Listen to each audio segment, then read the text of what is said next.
Hey everyone, welcome back to the channel.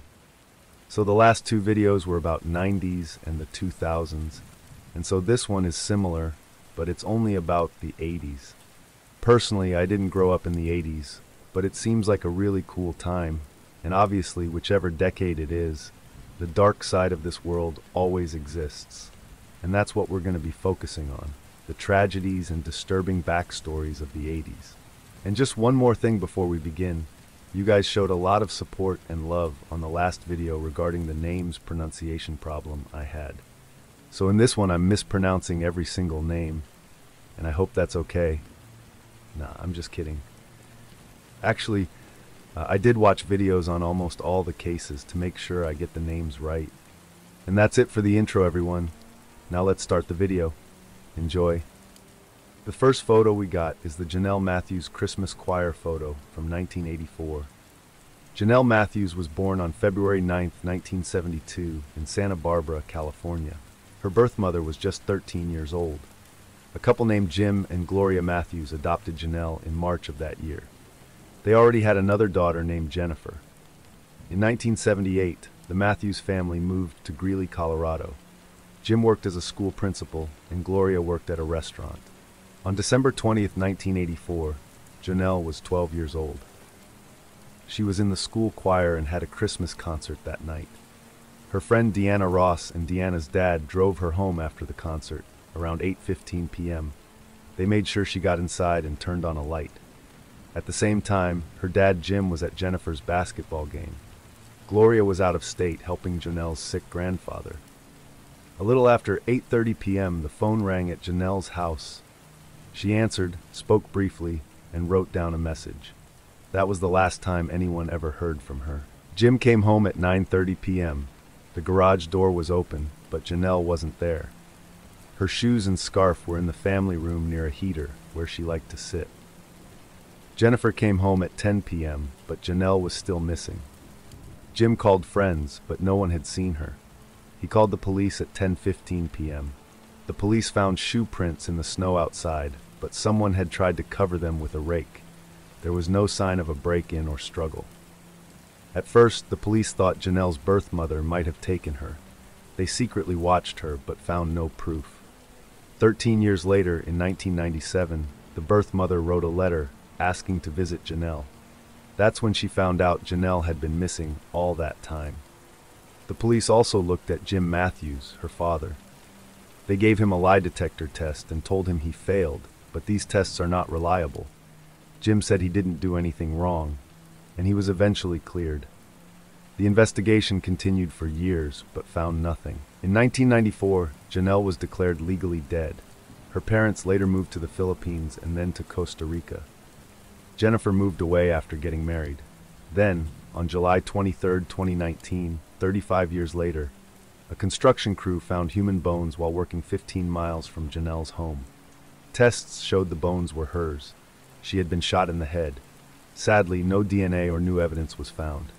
In 2019, police looked into a man named Stephen Pankey. He had lived near the Matthews family back in 1984 and went to the same church. He had never been questioned before, but he often made strange comments about the case. He even told reporters he was a person of interest. Pankey had a history of odd behavior and trouble with the law. His ex-wife said that the day after Jonelle went missing, he suddenly took the family on a trip. He showed a strange interest in news about Jonelle, and even asked her to read articles about the case out loud. In 2020, Stephen Pankey was arrested and charged with murder, kidnapping, and lying to police. At his trial in 2021, he was only found guilty of lying to police. But in a second trial held in 2022, Pankey was convicted of kidnapping and felony murder in Jonelle's death. The judge sentenced him to life in prison with the possibility of parole after 20 years. Pankey has continued to insist he's innocent. He claimed that he was targeted unfairly and said he believes he'll be in heaven one day. For Jonelle's family, the verdict was a long time coming, but it finally brought some peace and a sense of justice after nearly 40 years of heartbreak and unanswered questions. David Kirby on his deathbed, 1989. This photo is hard to look at, but it is very important. It is a picture of a man named David Kirby in the last moments of his life. He is being held by his father while his sister and niece are nearby. David was dying from AIDS. During the time when this photo was taken, people with AIDS were often treated badly. They were feared, ignored, and made to feel less than human. But this photo showed something different. It showed love, family, and pain all at once. It changed how many people saw the AIDS crisis. David was 32 years old. He had left his small town in Ohio to live in California. He was gay and became active in fighting for gay rights. When he found out he had HIV in the late 1980s, he called his family. Even though they had been distant, his parents welcomed him back and wanted to care for him. But when David went to a hospital in his hometown, he was treated very badly. Workers were scared of him. EMTs burned the inside of the ambulance after taking him to the hospital. People avoided touching anything he used. Local kids even talked about an AIDS monster being in town. So his parents found a better place called Paternoster House, a hospice in Columbus, Ohio. At this hospice, a young caregiver named Peta took care of David. Peta was kind, thoughtful, and gave David comfort. Peta was born Patrick Church, but most people knew them as Peta. They were half white, half Native American, and often presented as female, though born male. The photo was later published in Life magazine and got worldwide attention. It was also used in an ad by the clothing company Benetton. Some people were upset, saying the ad took advantage of David's suffering. David's father said the photo had a bigger purpose, to open hearts and change minds. After David died, Peta got sick too. The Kirby family took care of Peta as they had cared for David. They said there was never a question. They would be there for Peta, no matter what. Peta passed away in 1992. Judith Barsi, 1980s. For many children, childhood is a happy time full of fun and learning. But for some, it ends too soon. Judith Barsi was one of those children. She is best known as the voice of Ducky in The Land Before Time, a popular movie from the 1980s. But behind her sweet voice was a very sad story. Judith was born on June 6, 1978 in California. Her parents, Joseph and Maria, had moved to the U.S. from Hungary. Maria wanted her daughter to become a star, and Judith began acting when she was very young. She was first noticed at a skating rink when she was just 5 years old. A film crew saw her and thought she would be great in commercials. Her first job was a Donald Duck orange juice ad. Soon after, she was signed by a talent agency. Judith became very successful. She acted in over 70 commercials and several TV shows, including Growing Pains and The Twilight Zone. Her most famous roles were in The Land Before Time as Ducky and in All Dogs Go to Heaven as Anne Marie. Because she was small for her age, she often played younger children in movies. By the time she was 10, Judith was earning around $100,000 a year. This helped her family buy a home in Los Angeles. But even with her success, things at home were not safe. Her father, Joseph, had a hard time finding work and often drank too much. He would get angry and violent, especially when drunk. Friends and neighbors said he would often say scary things, like wanting to kill his wife or daughter. Joseph was also very jealous of Judith's success and did not want to lose control of her. He had been violent in a past marriage too. His first wife left him after he hurt her badly. Maria also tried to get help. In 1986, she called the police after Joseph threatened her, but she later dropped the case. Judith began showing signs of stress. She told friends she was scared to go home. She even started pulling out her own eyelashes, a sign of extreme anxiety. Her agent once found her crying before an audition. A therapist said Judith was in a very bad emotional situation and reported it to Child Services. There was a plan to help, but Maria decided not to go through with it. She thought she could handle it herself.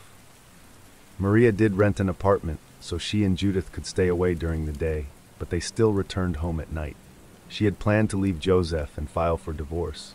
Sadly, that decision may have pushed him over the edge. On July 25, 1988, while Judith was sleeping, Joseph shot her in the head. Maria ran to see what happened, and he shot her too. For 2 days, he stayed in the house with their bodies. On July 27th, he set the house on fire and then took his own life. Their neighbor said she had always feared this would happen. Police found the burned bodies of Judith, Maria, and Joseph. Judith and her mother were buried at Forest Lawn Memorial Park. Some people blame child services for not acting faster. Others think Maria should have left sooner. Whatever the reason, a young life was lost too soon. The last photo of the Challenger crew, 1986. The explosion of the Space Shuttle Challenger in 1986 was a very sad event for the whole country. 7 astronauts were on board, and none of them survived. It was a heartbreaking moment, especially for their families and friends, but also for everyone who watched it happen. During the 1980s, people were very excited about space travel. Just over a decade earlier, humans had walked on the moon. NASA had launched reusable space shuttles, and many people believed that traveling to Mars and other planets would happen soon. But that hope was crushed when the Challenger exploded just 73 seconds after it took off on January 28, 1986. Many school children were watching the launch live on TV because one of the crew members, Krista McAuliffe, was a school teacher. She had been chosen from 11,000 applicants to be the first teacher in space. She and the rest of the crew were on a mission to put a satellite in space and observe Halley's Comet. A problem with the rocket caused the shuttle to catch fire and explode. All 7 astronauts were killed. The crew members were Francis R. Dick Scobie, Michael J. Smith, Judith Resnick, Ronald E. McNair, Ellison S. Onizuka, Gregory B. Jarvis, and Krista McAuliffe. The event shocked the world. President Ronald Reagan spoke to the nation and shared his sadness. After the explosion, it took weeks for NASA to find the wreckage. The cabin where the astronauts had been was found in the Atlantic Ocean on March 9th, and it was recovered by April 20th. No one knows exactly what the astronauts felt during those last moments. Experts believe they likely lost consciousness quickly after the cabin lost pressure. They likely passed out due to lack of oxygen before the cabin hit the ocean. But it's also possible that some might have been awake for part of the fall, which lasted almost 3 minutes. Officials didn't share many details out of respect for the families. It was reported that the astronauts' bodies were badly damaged and could not be identified in the usual way. Identification was done by experts at a hospital near Cape Canaveral. The remains of all 7 crew members were cremated and placed together in a single grave at Arlington National Cemetery in Virginia. 2 astronauts, Scobie and Smith, also have their own individual graves in the cemetery. Many other tributes have been made in their honor. One important one is the Space Mirror Memorial at the Kennedy Space Center in Florida. This large black granite wall reflects the sky and has the names of astronauts who have died, including the Challenger crew. Goler Clan House, 1980s. In a quiet, wooded area near Wolfville, Nova Scotia, there lived a group of families known collectively as the Goler Clan. For over a century, these families lived in isolation, far from the rest of society. What happened there remained a secret for generations, until one young girl bravely spoke up, bringing the truth to light. The Golers lived in extremely poor conditions. Their homes were simple shacks without running water or electricity. Many of the children slept on the floor, and basic hygiene was difficult to maintain. The family survived by hunting, fishing, collecting wild berries, and relying on government support. Occasionally, they worked on nearby farms for extra income. While most people in the nearby town of Kentville knew of the Golers, very few knew what was happening behind closed doors. Unfortunately, harmful behavior had become normalized within the family across multiple generations. The children who did attend school started to notice that their home lives were very different from those of their classmates. One day, a young girl named Sandra opened up to a trusted adult at school. What she revealed shocked the community and led to a full investigation by child protection authorities and the Royal Canadian Mounted Police. Sandra's courage helped uncover decades of mistreatment and serious neglect. Authorities learned that many children in the Goler family had been experiencing harm for years, not just from outsiders, but from within their own extended family network. The investigation revealed that the adults in the family had kept these harmful traditions alive for generations. Some of the children had tried to speak up before, but they were not believed or were sent back home without proper intervention. This time, things were different. The stories of abuse were taken seriously. In total, 16 children were removed from the environment and placed in safe homes. They were given support, education, and care that they had never experienced before. As for the adults involved, the court system took over. Charges were laid and justice was pursued. Some in the community believed the family needed support and education. Others felt the actions were deliberate and deserved full accountability. What became clear was that these harmful behaviors were not just caused by ignorance. They were knowingly hidden and covered up. Even though the family had little education and lived apart from modern society, many of the adults understood that what they were doing was wrong.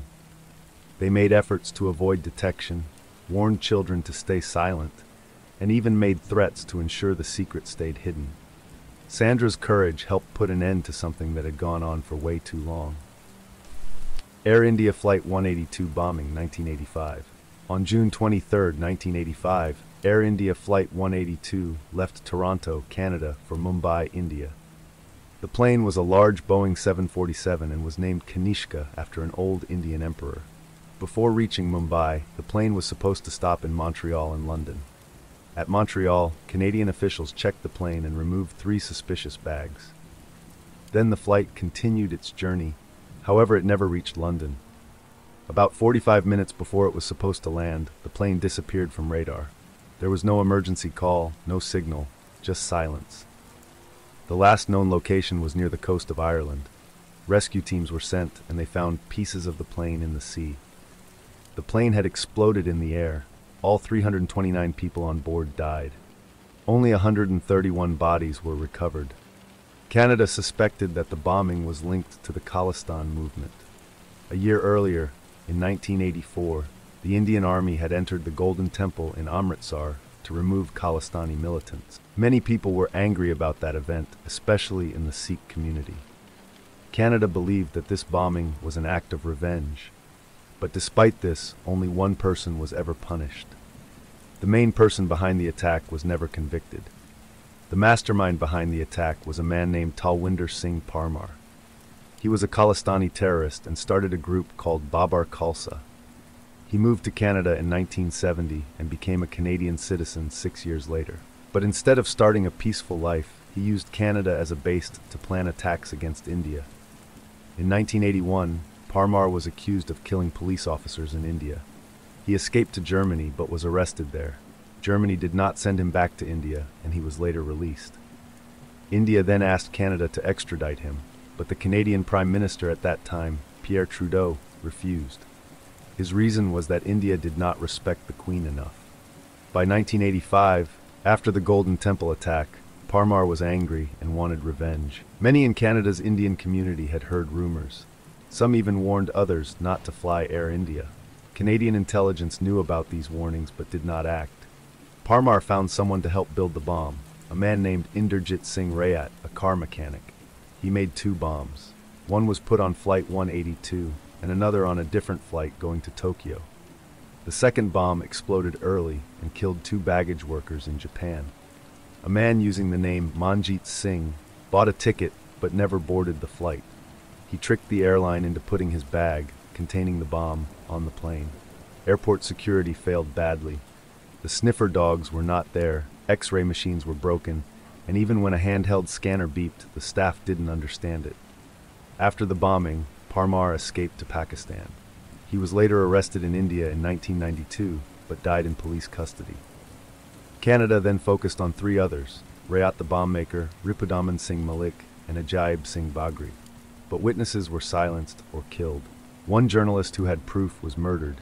In the end, only Rayat was convicted, and even he was charged with manslaughter, not terrorism. The others were set free. The investigation took 20 years and cost $130 million.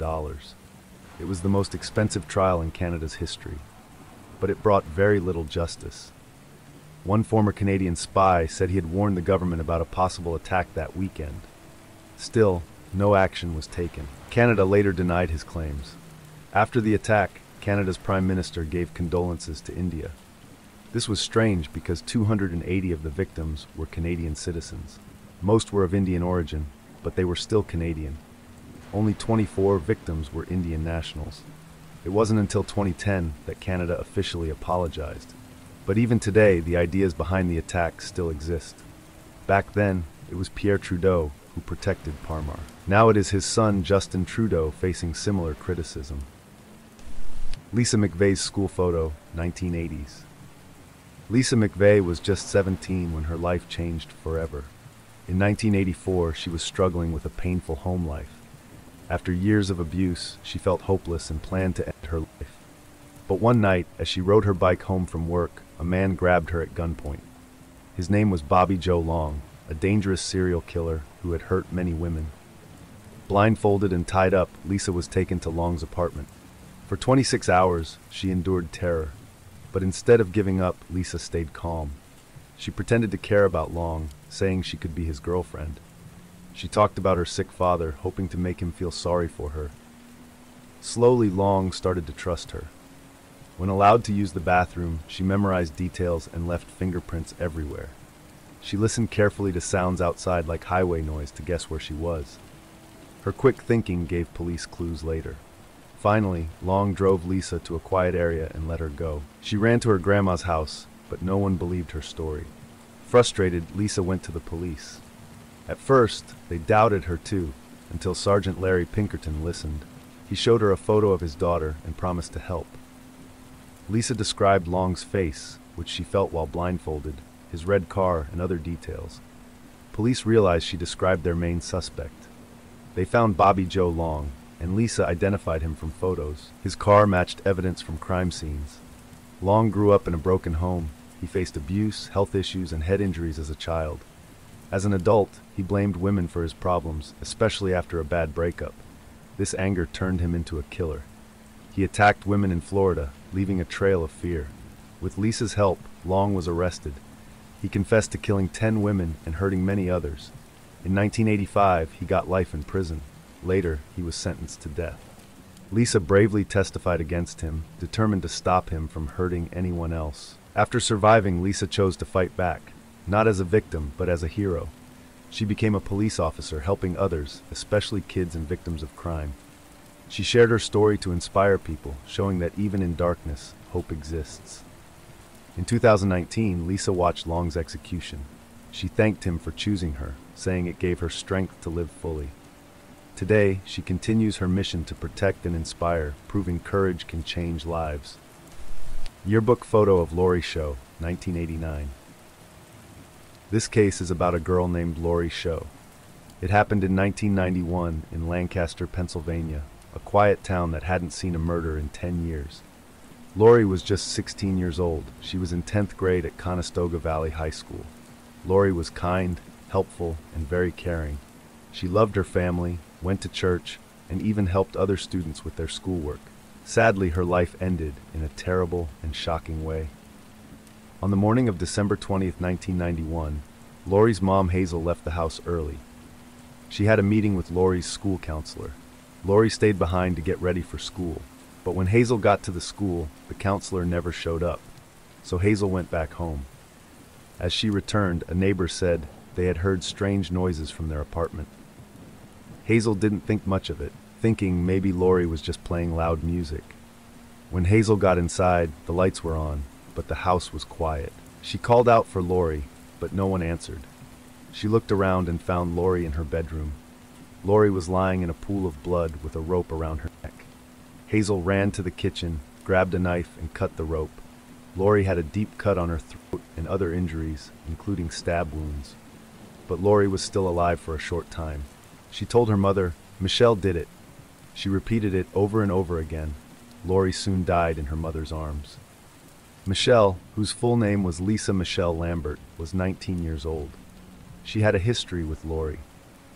Months earlier, Michelle had started threatening Laurie because she believed Laurie had ruined her relationship with her boyfriend, Lawrence Butch Yunkin.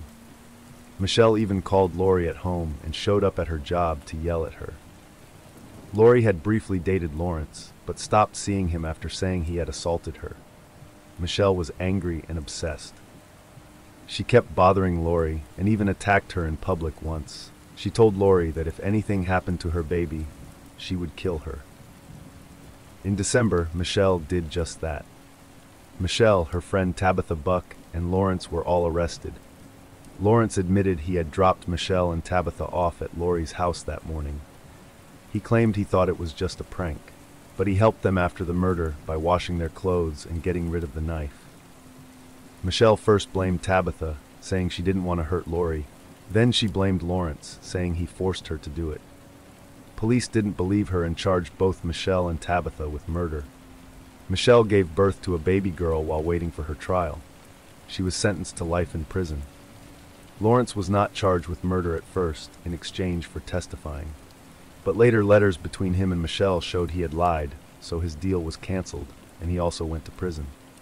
Later, Michelle claimed she was framed and had been abused by police. This led to another trial. A judge released her from prison, but many people disagreed. After 10 months of freedom, she was sent back to jail. In a later trial, Tabitha finally told the truth. She said she held Laurie down while Michelle killed her. Michelle then changed her story again, blaming Lawrence. But evidence and letters proved Michelle had planned the murder. In the end, all three were found guilty. Laurie's death was a sad result of jealousy, anger, and lies. Johnny Gosch Captivity Photos, 1982. It was a Friday night in 1982. The Gosch family was at a high school football game, cheering from the stands. Their 12-year-old son, Johnny Gosch, told them he was going to buy popcorn. But Johnny never came back. His father, John, went to look for him. He found Johnny talking to a police officer under the bleachers. Everything seemed fine, so the family left the game and went home. At 1:30 in the morning, the phone rang. This wasn't unusual, as they had gotten wrong number calls before. But this time, instead of saying wrong number and hanging up, John listened. No one knows who the caller was or what was said. That morning, Johnny got up early to deliver newspapers. Usually his dad went with him, but that day Johnny asked to go alone. He took their dog with him and pulled his red wagon full of papers through the quiet neighborhood. Neighbors started calling the Gosch home. They said their newspapers hadn't been delivered. John went out to look for Johnny. He found the red wagon still full of papers 2 blocks away from their house. The family dog was tied to it, but Johnny was gone. The police didn't arrive for 45 minutes. Noreen, Johnny's mother, was upset by how slow they were to respond. Other paperboys said a man had pulled up in a car and asked them all for directions.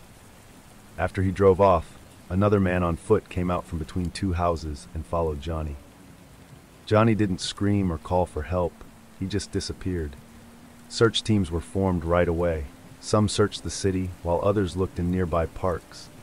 But Noreen said the police chief didn't take things seriously. At one park, he stood on a picnic table, shouting through a megaphone that Johnny was just a runaway. Even though police later listed the case as a kidnapping, they first treated Johnny like he had simply run away. This mistake made the search harder. Johnny's parents refused to give up. They told the public about their missing son and asked people to watch for him. A few months later, there were reports that Johnny was seen in Oklahoma. People said they saw a boy being dragged by 2 men, yelling for help. Years later, Johnny's photo appeared on milk cartons across the country. He was one of the first missing children to be featured this way. But even with all that attention, no new clues were found. Whoever took Johnny seemed to know exactly what they were doing. There were no clues left behind. More children went missing. Then came reports of 2 major scandals, the Franklin scandal and the Finders cult, both linked to child trafficking. Some people involved were said to be powerful figures in America. Victims who spoke out were often ignored, jailed, or even died under strange circumstances. One victim, Paul Bonacci, said he had been taken into the same sex ring as Johnny. He even said he was forced to help in Johnny's kidnapping. Years passed. Then in 1997, Noreen said something shocking happened. One morning, she heard a knock at her door. When she opened it, Johnny was standing there with a man. Johnny looked at the man for permission before speaking. He told his mother that he had been held by a group of child traffickers. He explained how they operated, then left without saying where he was going or how to find him again. In 2006, Noreen found photos left at her door. The photos showed 3 boys tied up and gagged. She believed one of the boys was Johnny. Police said the boys in the pictures had no connection to the case, but Noreen disagreed. To this day, she believes her son is still alive. The case remains unsolved. Johnny's story is one of many. It raises questions about how many more children have gone missing while the world looked away. Diane Downs and her children, 1983. Diane Downs was a mother from Oregon who did something that shocked everyone. On the night of May 19, 1983, she drove her 3 children to the emergency room in Springfield, Oregon. One of her daughters, Cheryl, who was 7 years old, had already died from a gunshot wound. Her other daughter, Christy, who was 8, and her son, Danny, who was 3, were also shot but were still alive, though badly injured. Diane herself had a gunshot wound on her arm. She told the police that a man with messy hair had tried to steal her car and shot all of them. But the police soon began to suspect that Diane was lying. Diane's story did not make sense. For example, she seemed very calm at the hospital, which was strange for someone who had just been attacked and had lost a child. She had wrapped her own arm, but had done nothing to help her bleeding children. There was blood on the outside of the car, suggesting that Cheryl might have been shot outside the car, not inside like Diane claimed. Also, there was no sign that the gun was fired from outside the car. A witness even said that Diane was driving very slowly to the hospital, not fast like someone in a panic would. Diane kept changing her story, and when police looked deeper, they found more problems. Diane owned a gun that matched the bullets used in the shooting. She had told different people that she kept a .22 caliber handgun. That was the same kind of gun used to shoot her children. Even though she said she had thrown the gun away long before the shooting, investigators found empty bullet casings in her home that matched those used in the attack. Before all of this happened, Diane had a troubled life. She was born in 1955 in Arizona. Her mother was just 17 years old when she had Diane. Diane said her mother didn't pay much attention to her and only cared about keeping her father happy. Diane claimed that her father began sexually abusing her when she was 12 years old. Once, while he was trying to assault her in a car, a police officer pulled them over and Diane lied to protect him. After that, the abuse stopped. When Diane was 15, she met a boy named Steve Downs. Her parents didn't like him, so she liked him even more. They got married in 1973 after her father threatened Steve with a gun. Diane thought marriage would give her the love she was missing, but Steve became distant. Diane later said she had children because she wanted to feel loved. She gave birth to 3 children, Christy in 1974, Cheryl in 1976, and Danny in 1979. Steve didn't want more kids and had a vasectomy, but it failed. Diane got pregnant again but chose to have an abortion. Their marriage didn't last and they divorced in 1981. After the divorce, Diane worked at the post office. She started having affairs with different men and once became a surrogate mother for money. She was paid $10,000 to carry a baby for someone else, and she lied about her medical history to get selected. After the baby was born, she didn't show any love or interest in it. Diane soon fell in love with a married co-worker named Robert Knickerbocker. He told her he would leave his wife, but he never did. He also told Diane that he didn't want children. Diane began to think that her kids were the reason Robert wouldn't be with her. Some believe this led her to plan the attack on her own children. During the investigation, the police became more and more convinced that Diane had shot her kids herself. When they brought her in to reenact the crime, she laughed and joked around, which shocked the police. Meanwhile, her daughter Christy, though very young and still recovering from her injuries, was able to speak. When asked what happened, she bravely said, "My mom shot me." Doctors noticed that Christy looked scared whenever Diane visited her in the hospital. While she was awaiting trial, Diane became pregnant again. She said she needed a baby to make up for losing her other children. In 1984, she was found guilty of murdering Cheryl and trying to kill Christy and Danny. The judge gave her a life sentence plus 50 years in prison. The judge also said Diane would never be allowed to get out on parole. Even though she was in prison, Diane didn't give up trying to escape. In 1987, she managed to break out and was free for 11 days before she was caught again. She said she had escaped to try to find the real killer, but no one believed her. After that, she was placed in a high-security prison where she would be watched more closely. Over the years, Diane has gone to parole hearings and tried to convince people she is innocent. She blames the police for setting her up and says she didn't hurt her children. But her stories keep changing, and she still doesn't show any signs of being sorry. Her two surviving children, Christy and Danny, were adopted by the family of the prosecutor who put Diane in prison. They do not want anything to do with her. Christy has had trouble with her speech ever since the shooting, and Danny is now in a wheelchair because of his injuries. The fourth child Diane had during her trial was given up for adoption. That child grew up and later said that Diane was a monster after learning the truth about her. Today, Diane Downs is still in prison. She continues to say she didn't do anything wrong, but no one believes her. The evidence is too strong, and her own daughter's words helped put her behind bars. People couldn't understand how a mother could do something so terrible to her own children. A story of a woman who put her own wants above everything, even the lives of her kids. Laurie Dann, 1980s.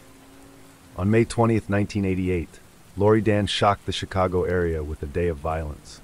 She set fires, gave people poisoned food, shot children, and took a family hostage before ending her own life.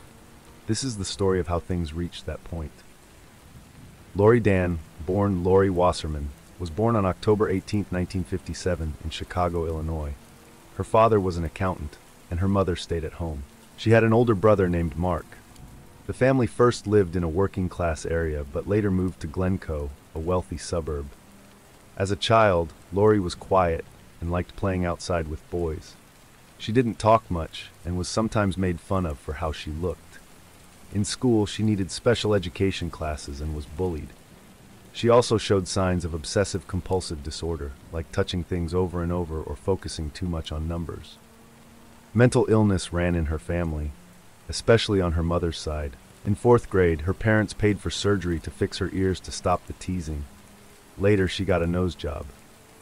These things helped a little with her confidence, but she still felt insecure, especially when compared to her smart and successful brother. Laurie didn't do well in school. She had low grades and trouble keeping up.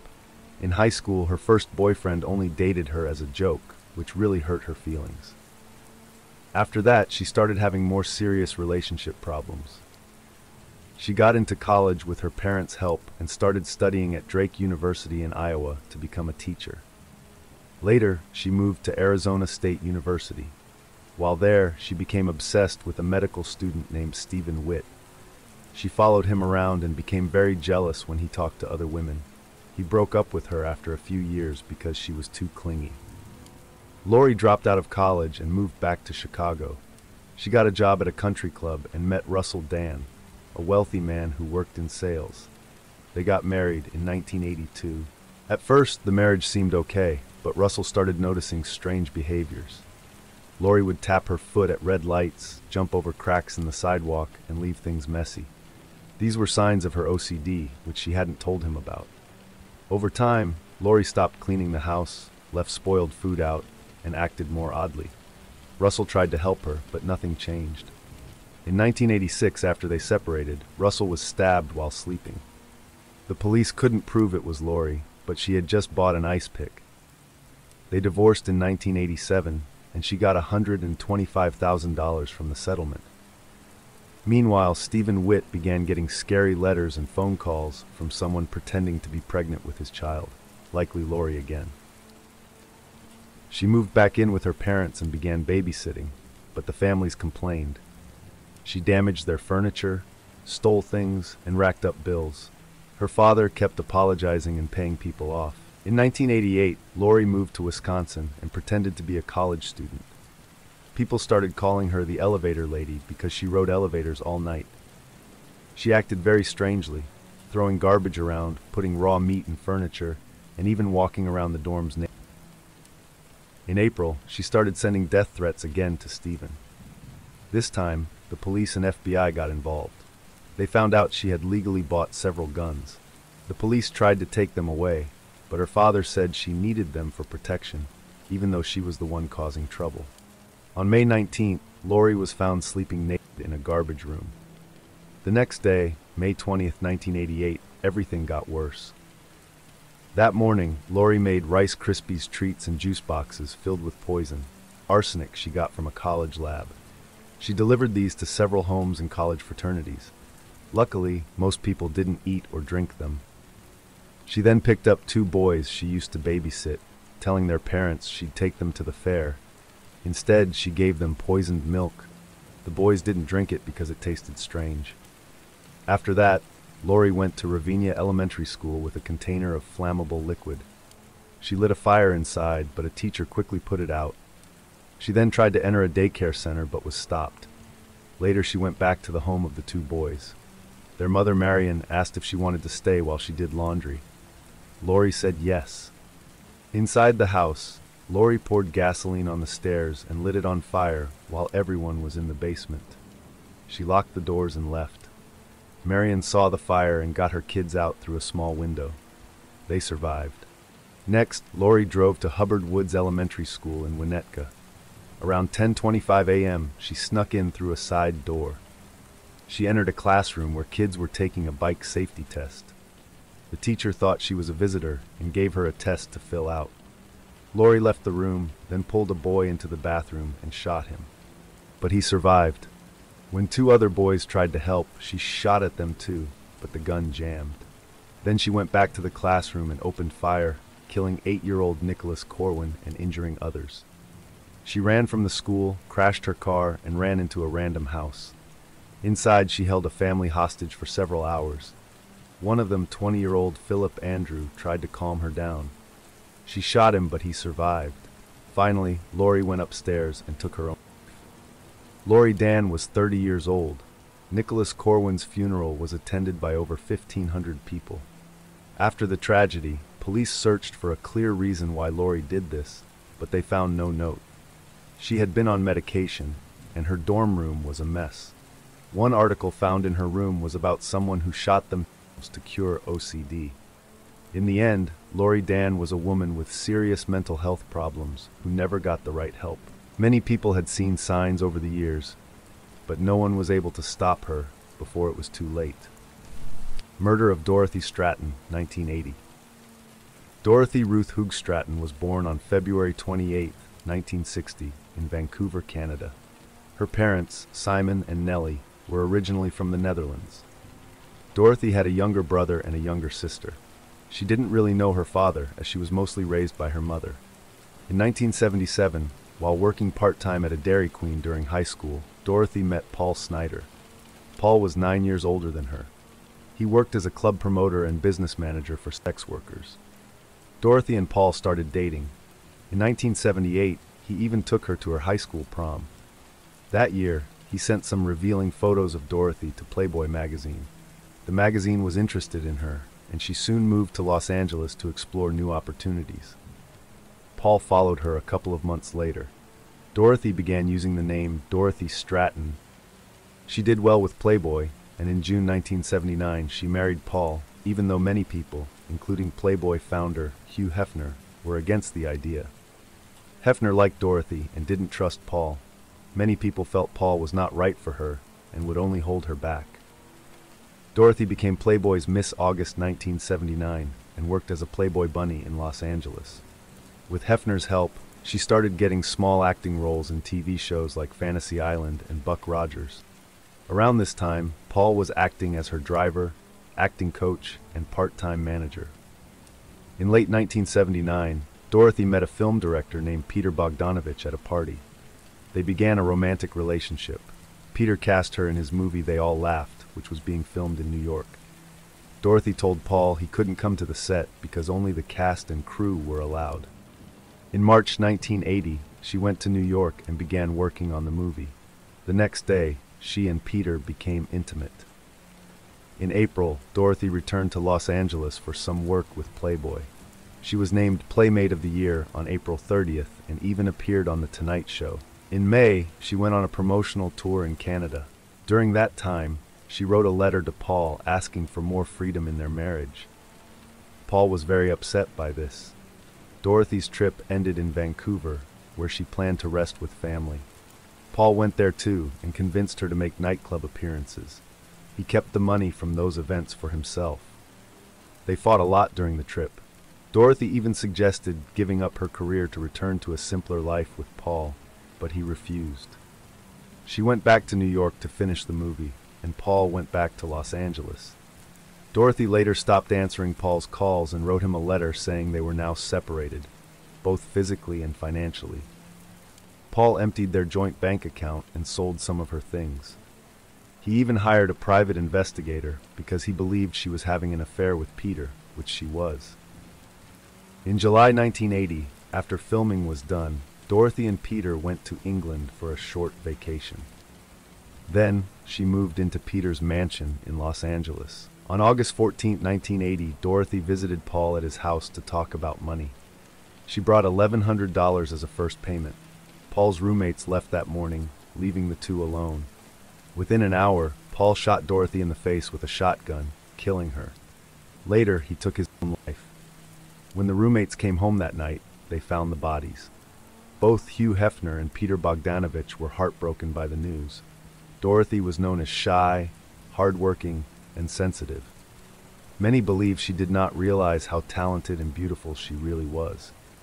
Sadly, it seems that many people around her, including Paul, Peter, and even Hefner, were more focused on what they could get from her than truly helping her.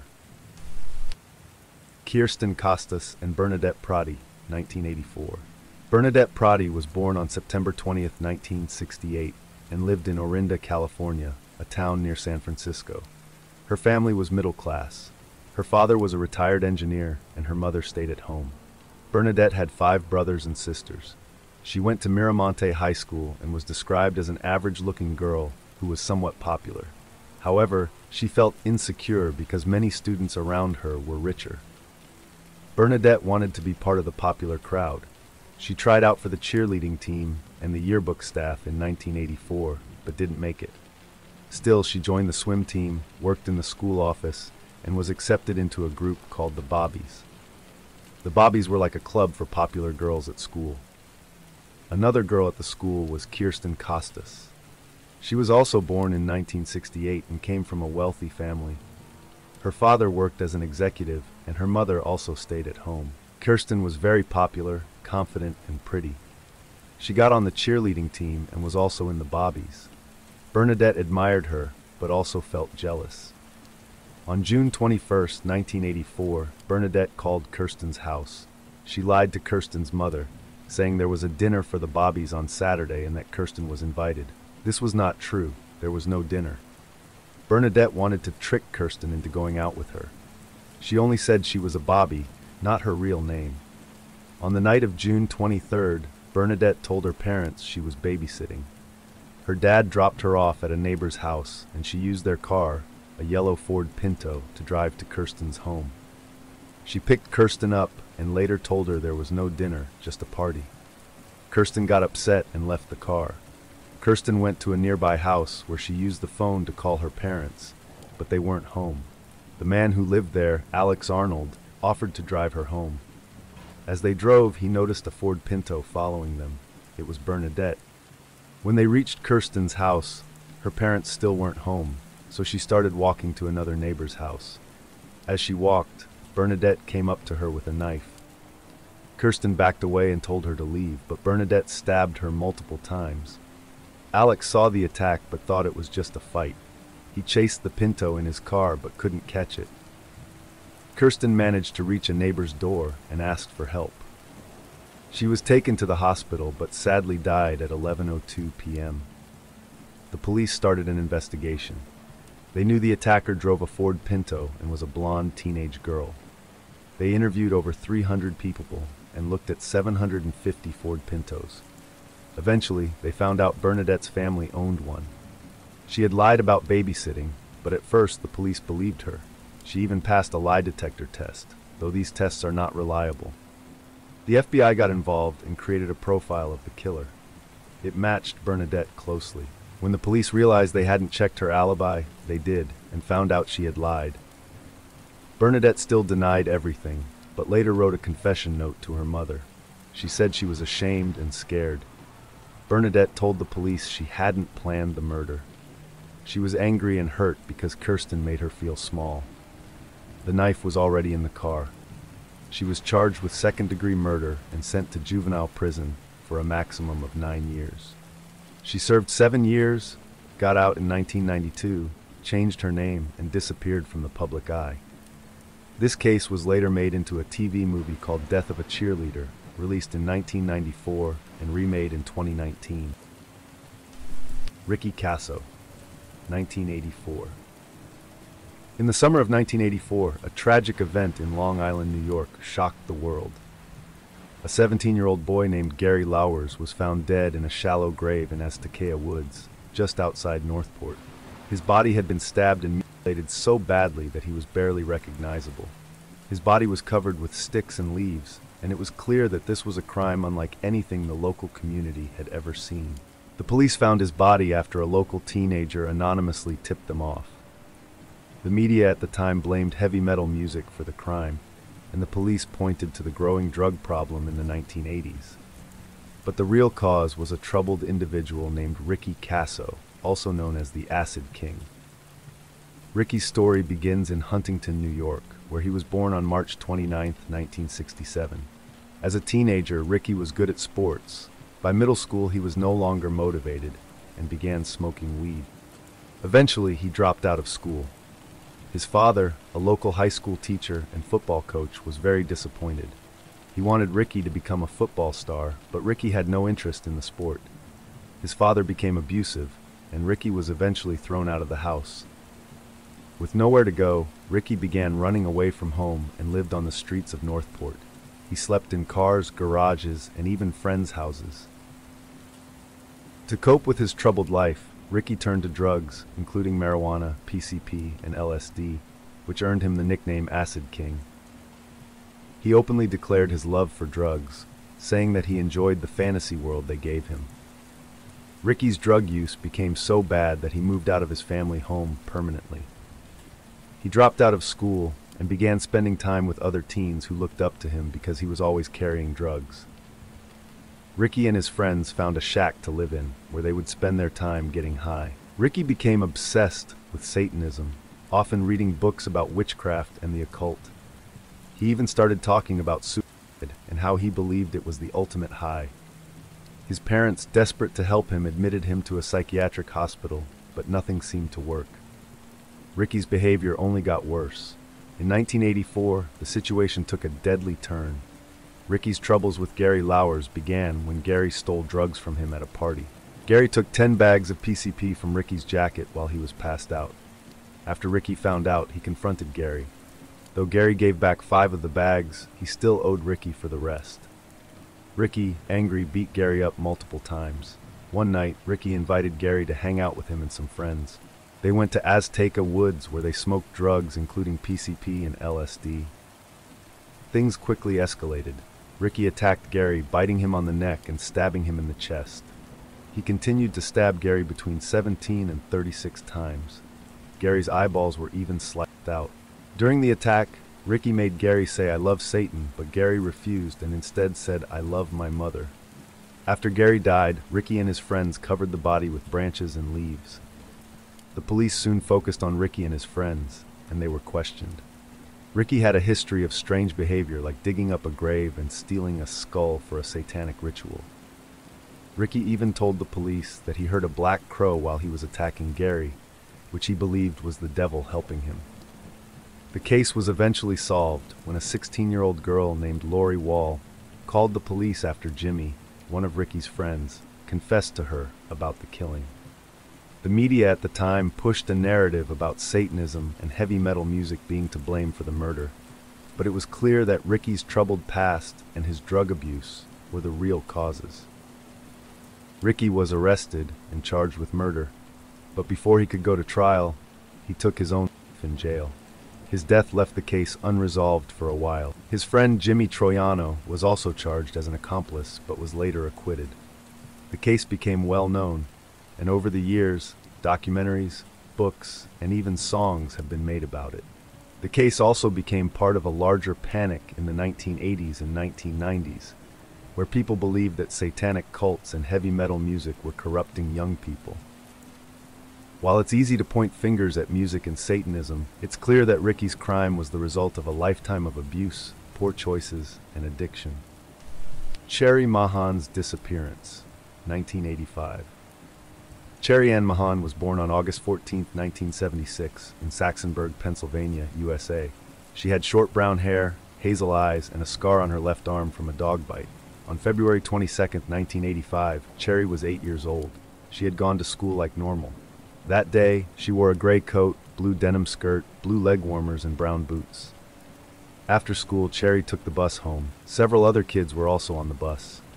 They said they saw her get off at her usual stop. From the bus stop, she only had to walk about 150 yards to her home. Her stepfather heard the bus arrive and went outside to wait for her. He couldn't see the bus stop from the house, but he could see the driveway she always walked up. He stood outside, expecting her to appear within minutes, but she never came. At first, the family thought maybe she got held back at school or took a later bus. They waited until 4:30 p.m. to start calling neighbors and her friends' families, but no one had seen her. Her family then went out to search the area but couldn't find any sign of her. By that time, it had only been about an hour since she got off the bus. They reported her missing to the police very quickly. Several students on the bus said they noticed a strange van following the bus. It was described as a 1976 Dodge van, either blue or green. What made it stand out was a large picture on the side showing a skier wearing red and yellow clothes on a snowy mountain. It was a very unique image, which is why people remembered it so well. A woman who was waiting nearby to pick up her own children also saw Cherrie get off the bus and walk in the direction of her home. She also saw the strange van. Another small blue car was seen around the same area, but no one knows if it was involved. Sadly, no one saw Cherrie get into any vehicle, and she seemed to just disappear in the short walk from the bus stop to her house. Police searched for the van, but never found it. They followed many tips and leads over the years, but none led to real answers.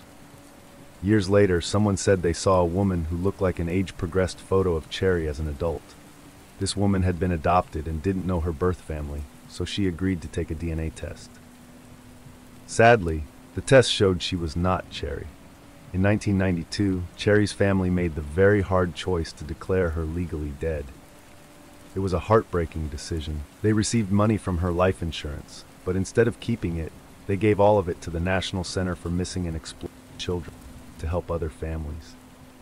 If she were alive today, Cherrie would be 43 years old. Even after more than 30 years, no one knows what happened. It's one of the saddest and most confusing cases. Franciscan priest murders, 1980s.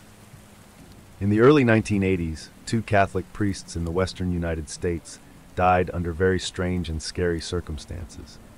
These events happened between 1982 and 1984 and remain unsolved to this day.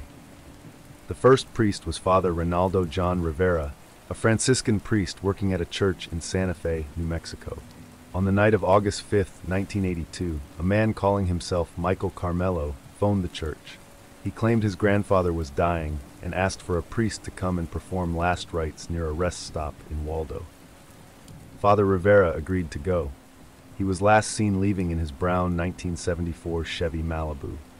A few days later, his body was found in a field near Interstate 25. He had been shot in the stomach and strangled with what looked like a wire coat hanger.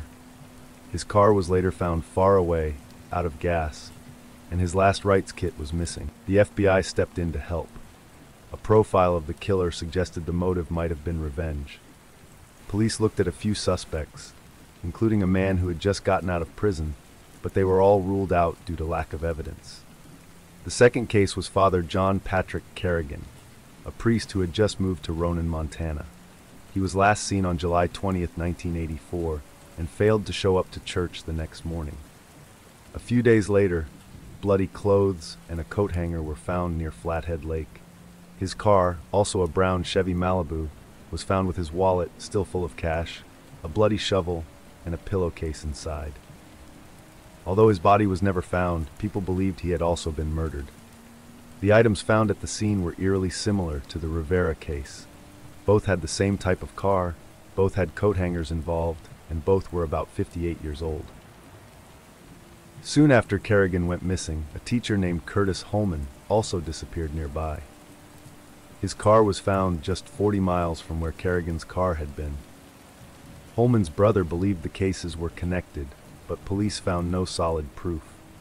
Later, it was discovered that Father Kerrigan had spent time in a special church retreat in New Mexico for troubled priests. This place helped clergy dealing with personal issues, including problems like addiction or inappropriate behavior.